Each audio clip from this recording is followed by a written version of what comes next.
Sometimes something happens in the world which at the time doesn't seem to be of much import.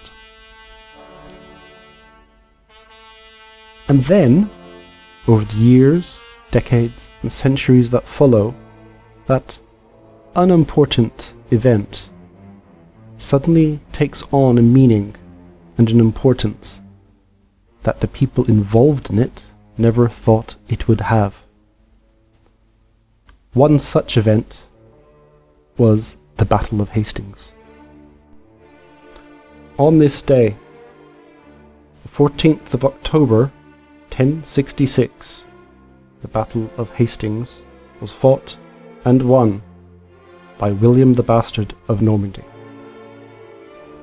Before we go on and discuss the battle itself, we have to look at what was happening before this. Edward the Confessor had died in January of that year, and Harold Godwinson had been crowned soon after. Harold's brother had decided to go to this guy called Harold Hardrada, who is a very interesting character, King of Norway, and he'd spent much time in the east, in Kievan Rus, and as a part of the Varangian Guard. He had fought for the Byzantines in what is modern-day Turkey, so Anatolia, the Holy Land possibly, Sicily, Bulgaria, and into the Mediterranean, Cyprus and elsewhere. He also was involved in the Byzantine court and all of the backstabbing and Game of Thrones that was going on there. He made a fortune and came back through Kievan Rus to take back what he believed was his throne in Norway, which he had been thrown out of many years before. So, Harold's brother, Toksvig, it's very hard to pronounce it, very Viking sort of name, Old English names. So, he went to Harold Hardrada and said to him, "You can become king, get rid of my brother." So, he did. He came to England with 10,000 men, went to Northumbria, Yorkshire, and was doing quite well until he was stopped by Harold at Stamford Bridge. A great battle which Harold won. He destroyed Hardrada's army and ended the Viking Age.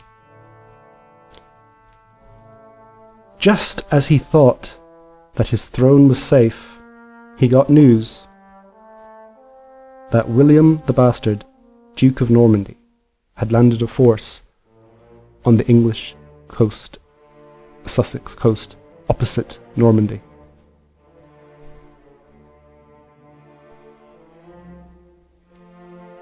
William the Bastard, who after this battle would be known as William the Conqueror, had also a very interesting life. He was born a bastard from a common woman and the Duke of Normandy. The Duke of Normandy had no natural heirs, and so William by default became that heir. There were times when he was young where enemies of the Duke came along and tried to kill the boy William. He used to sometimes have to go on a horse through the night, being taken by one of his guards or his wet nurse, and they would have to ride hard through the night to get him to safety. He was kept hidden, and it was only later on when he became the Duke that he was able to start securing himself from the risk of being killed by his enemies.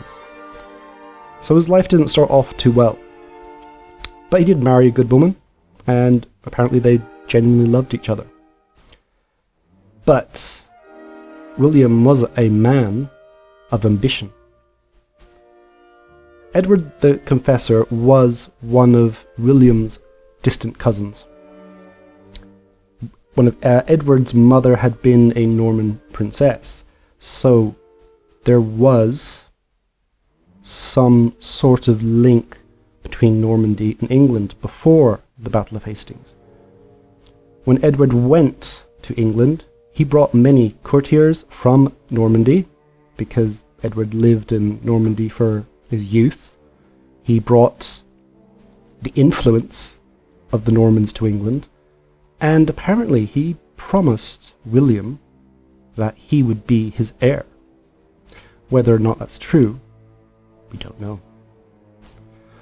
But he had his excuse, and seeing the chaos that was happening in England, with the Norwegian invasion of England, with Harold Godwinson's brother rising up against him, and in April of that year, Halley's Comet was seen, and it was seen as an omen. So, what are they going to do? William had every intention of taking what he believed was his, or at least what he said he believed was his. It was Normandy's great chance to take a royal throne rather than a ducal throne.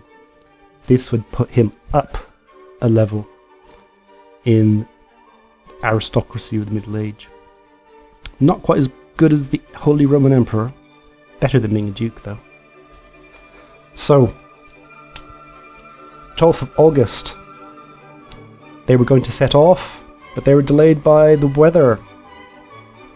And then what happens? The end of September. So 28th of September, they land on the Sussex shores. So they were there for almost, well, not a month, but they were there for a good few weeks before Harold and his men came down. So Harold came down eventually.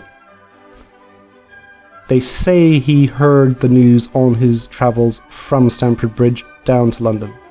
We don't know exactly when he heard about the Norman invasion of Sussex, but he knew that they were waiting for him.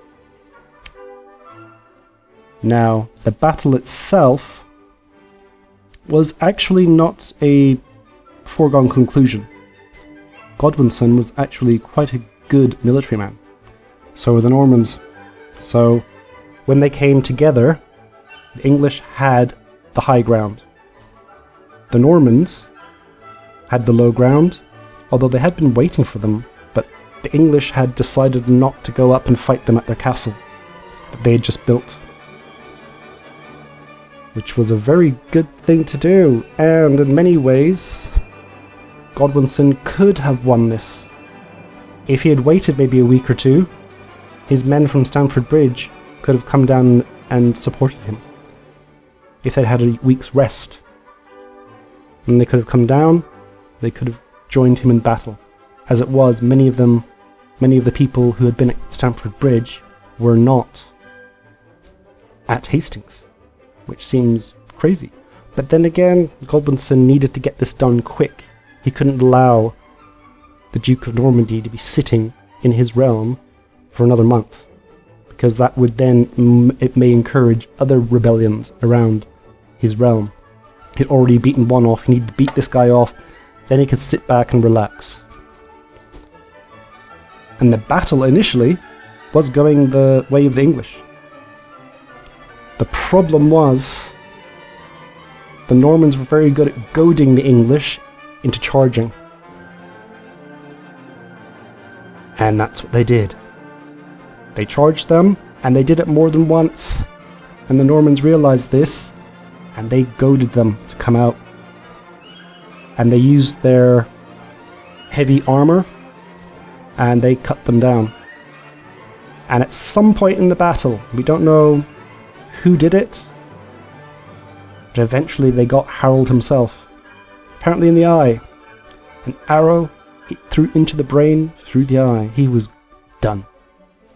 Once Harold was dead, the battle was done. It was over, and the remaining forces fled. This was going to lead to a reign of terror. We don't really think of reigns of terror lasting very long back in those days, but this would be equivalent to well, maybe not equivalent to, because they weren't as powerful back then as they were in the 20th century, but equivalent of maybe what the Germans did in Poland or the Soviets did in their occupied territories, of going around to each place and removing those in authority. Probably not in a nice way either. But because we don't have the pictures, we don't really understand how bad that was. But on this day, William the Bastard became William the Conqueror.